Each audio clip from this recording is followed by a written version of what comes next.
Bienvenue à The Debate. La plupart d'entre nous, on aime penser qu'on comprend les gens qui nous entourent, on les écoute, on interprète leurs actions et on se forge une opinion. Mais si ce qu'on percevait n'était en fait qu'une façade, une construction élaborée pour survivre, c'est un peu la question que soulève une série de 18 vérités sur la nature humaine, un texte qui postule que nos actions sont moins guidés par notre authenticité que par nos peurs et nos blessures. La question qui nous occupe aujourd'hui, c'est donc est-ce que cette grille de lecture est un outil de clairvoyance psychologique ou alors une vision cynique et réductrice? Moi, je vais défendre l'idée que c'est un miroir nécessaire, un instrument de lucidité. Et de mon côté, je soutiendrai que cette approche, bien qu'elle soit fascinante, est aussi dangereuse. À force de chercher systématiquement la faille derrière chaque comportement, elle risque de nous faire oublier que la sincérité et la bonté authentique, ça peut aussi exister. Je pense que c'est une lecture un peu rapide. Le point de départ de ce texte, ce n'est pas le cynisme, mais un réalisme quasi clinique. La première vérité, tout le monde porte un masque pour survivre, ce n'est pas une accusation, c'est une observation. Ce masque, ce n'est pas forcément une tromperie consciente, vous voyez, c'est une adaptation, une protection contre des peurs fondamentales qu'on partage tous. La peur du rejet, de l'abandon, la peur de ne pas être à la hauteur. Le texte nous invite juste à dépasser les mots qui sont souvent le premier rempart, comme le dit le point 5. Les gens se mentent d'abord à eux-mêmes. Et en acceptant ça, on ne devient pas juge, on devient un observateur plus fin. C'est une démarche qui mène, à mon sens, à plus de compassion. Oui, je vois où vous voulez en venir, mais c'est précisément cette universalité qui me pose problème. En voulant tout expliquer par ce seul prisme de la peur, ce modèle finit par tout suspecter. Il ne laisse, au fond, aucune place à l'authenticité. Prenez un point comme l'excès de vertu peut cacher un besoin de supériorité. Franchement, c'est une affirmation terrible. Ça prend une qualité potentiellement admirable. Et ça la transforme en symptôme. On a tous cet ami qui, oui, insiste peut-être un peu sur sa générosité. Bon, cette grille de lecture nous dit «Ah, ne le croyez pas, cherchez l'insécurité». Et pourquoi pas, simplement accepter qu'il est généreux. Pareil quand le texte dit «La vraie paix intérieure est silencieuse». Du coup, toute personne qui exprime sa joie avec enthousiasme est disqualifiée. Le problème, c'est que ça nous apprend à douter systématiquement. Je ne suis pas d'accord avec l'idée d'un climat de suspicion. Je parlerais plutôt d'une hygiène du regard. Le texte est clair. Le masque est une protection pour éviter le rejet. Ce n'est pas anodin, vous voyez, ce n'est pas une simple convenance, c'est le symptôme d'une peur. Les points comme le silence parle plus fort que les mots, ou les gens se montrent d'abord à eux-mêmes, ça montre bien que ce n'est pas un jeu, c'est un mécanisme de défense qui est profondément ancré. Le silence sur un sujet sensible, le fameux tout va bien, ce sont des signaux forts. Ça pointe vers une vulnérabilité que la personne cherche à cacher. Attendez, mais là, est-ce qu'on n'est pas simplement en train de décrire ce qu'on appelle l'intelligence sociale? Toute interaction humaine demande une adaptation. On ne parle pas pareil à son patron et à son enfant. Si on qualifie systématiquement cette adaptation de masque motivé par la peur, on pathologise un comportement social qui est non seulement sain, mais nécessaire. La personnalité qu'on montre au monde n'est pas toujours une forteresse qui protège une blessure. Ça peut aussi être une expression sincère de soi, juste ajustée au contexte. Vouloir voir une peur derrière chaque interaction, c'est refuser de croire qu'on peut être discret par respect et non par peur. Mais le texte ne parle pas de la simple politesse, il parle des schémas rigides et répétitifs. C'est là que la nuance est cruciale. Prenons un exemple concret. Cette personne au bureau qui rit un peu trop fort à toutes les blagues du patron, même celles qui ne sont pas drôles. Est-ce que c'est de l'intelligence sociale ou est-ce que cette répétition, cette exagération ne révèle pas une peur panique de déplaire à l'autorité? Le texte nous donne des clés pour distinguer les deux. Il nous dit de regarder non pas l'acte isolé, mais le schéma. D'accord, je vous l'accorde pour les schémas rigides. Mais le problème, il demeure. Où est-ce qu'on trace la ligne? Avec ce modèle en tête, on risque de voir des peurs cachées derrière chaque habitude. Si vous appliquez cette logique jusqu'au bout, comment est-ce que vous distinguez un acte de gentillesse authentique d'un acte motivé par la peur du rejet? Est-ce qu'il y a un critère objectif? J'ai l'impression que la réponse est non, et que du coup tout devient interprétable comme un symptôme. Une personne authentiquement enthousiaste sera vue comme quelqu'un qui cache un vide. Et c'est là que ça devient pour moi une pente glissante. Le critère, c'est justement la rigidité, la compulsion. Mais allons plus loin. Parce que le texte nous offre des outils d'analyse plus précis. Il s'appuie sur des concepts psychologiques assez classiques. Prenons la projection, ce mécanisme qui nous pousse à attribuer aux autres nos propres défauts. Le point 2 l'illustre bien. Ce que quelqu'un critique constamment révèle ce qu'il cache, ou la compensation, au point 6. Là où il y a un besoin de supériorité, il y a souvent une insécurité. La personne qui a besoin d'afficher sa réussite ne compense-t-elle pas souvent un sentiment profond de ne pas avoir de valeur?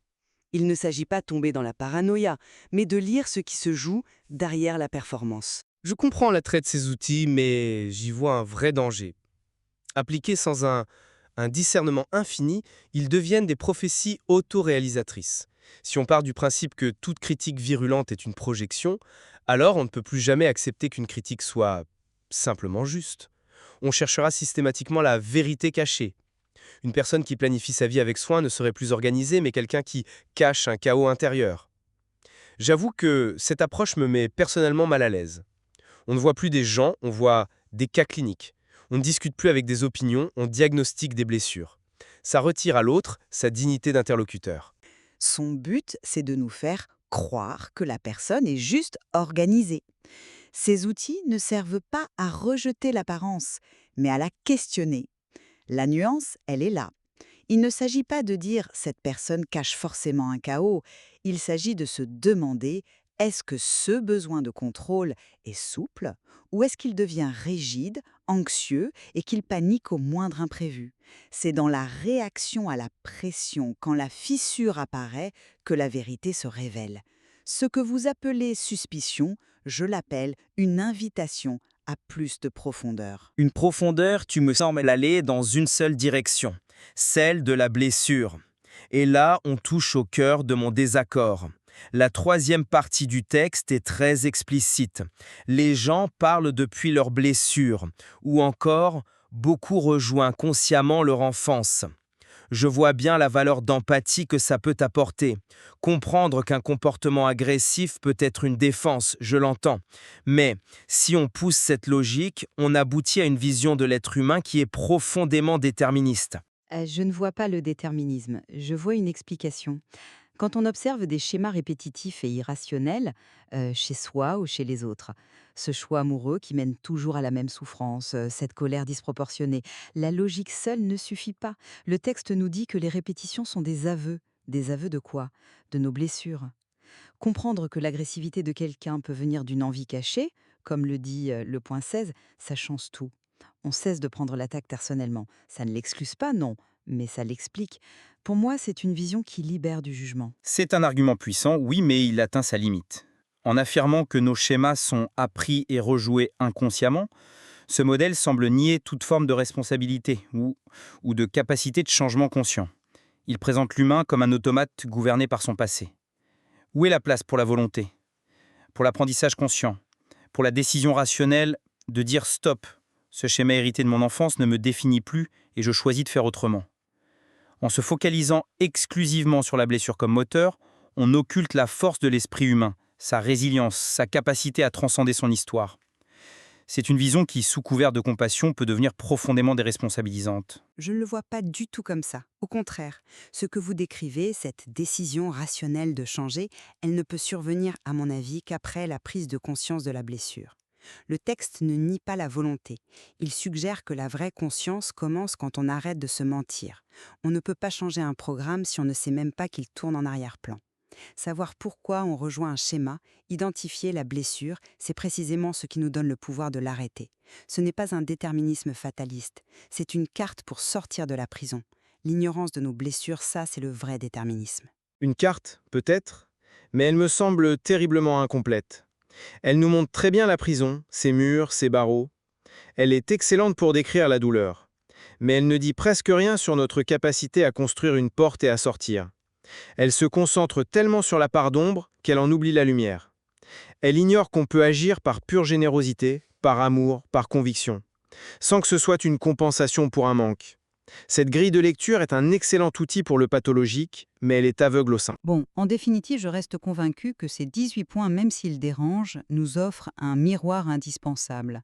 Ils nous forcent à une forme d'honnêteté radicale, en nous poussant à interroger nos motivations réelles, au-delà des façades.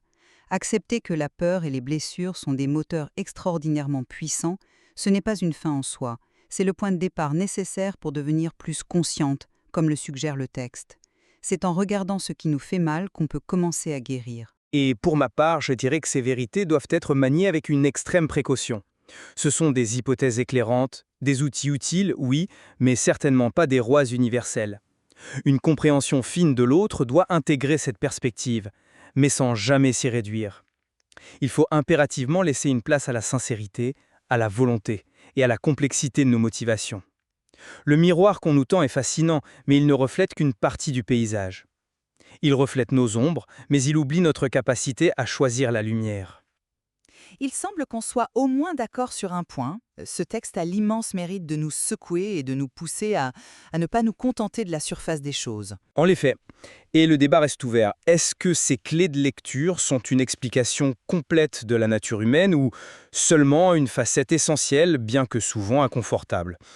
La vraie exploration, comme le suggère la source, commence peut-être quand on accepte de se regarder soi-même à travers ces différentes perspectives, la vôtre comme la mienne.